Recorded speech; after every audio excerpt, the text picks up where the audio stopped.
Hello everybody, welcome back. This is part 7. In part 6, you saw me add our badass looking shifter in here. So this time we are going to remove these paddle shifters since we no longer need them. So hope you've been following along and enjoying the series so far. If you are, make sure you give this video a thumbs up. Make sure you subscribe to the channel and let's see how to get these things out of here. So this is the last thing we need to do in the middle of the car before I can push this forward again and put it on the lift. But while I've got my door open, let's go ahead and knock this thing out. So supposedly under the steering wheel, there are 5 Phillips head screws. So yes, 2 on each side there and 1 right here in the middle. So we're just going to remove them. So this guy is hidden way up here. I'm gonna guess this is the one that attaches this bottom cover onto the top one. And these outside here are just attaching this bottom piece. So you can see there's 2 pieces that surround this thing. So we're just gonna have to remove the bottom one and we'll leave the top one sitting up there. So just a little tiny bolt with a washer, and this is what the one from the inside there looked like. And then this is number 5,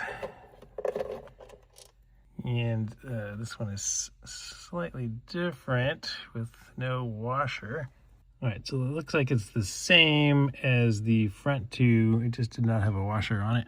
I take that back. The washer was just stuck up there. So same as the front 2. All right, so let's see. Does this just come off now? Maybe.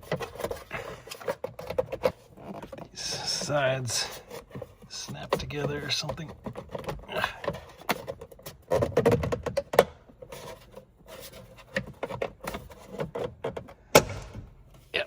There we go. Just gotta apply some pressure.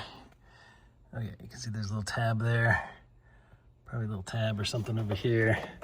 This side's gotta come up with a little steering lock tab over there. And it's holding us in now. Okay, so that big thing in the back, that big tube is getting caught back there. All right, so we got that out of the way now. So if we peek back here at our shift lever, we can see that there are 2 little tiny screws back here, and I hear that they are 2.5 millimeter. All right, to get to those screws, if we turn our steering wheel 90 degrees, supposedly we can reach them. I don't have my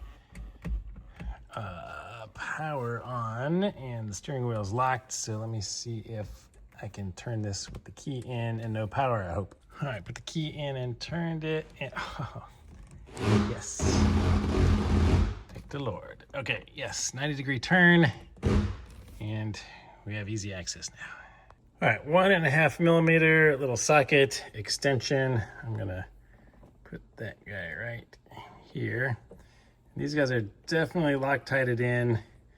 You can't really get it super straight on there.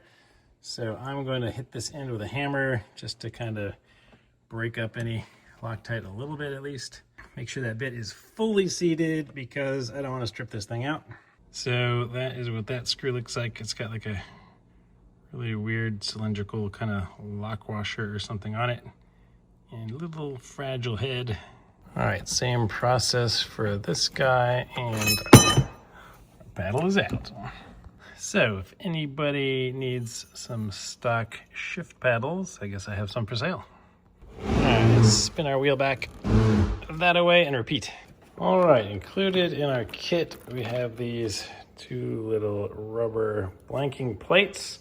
I hear that they sell fancier ones if you want to upgrade them, I guess, but I'm never gonna see these after I install them. Looks like they're gonna slide in right here. So I guess I can either I don't know if it's better, they just have a little ridged lip like that, so you can press them in after this thing is installed already, I guess. I don't know, maybe I'll try it like that and try to slide it in, see if that works. All right, so with it installed and the key on the correct side, I'm just going to try to bring it up here into place. Ha! Okay, well first I'm gonna put my wheel in the right position and take the key out, because it's a lot easier to get this thing on with the key out. And then take two. All right, so you have to angle it like this and slide the back in first. And then kind of bring this into position.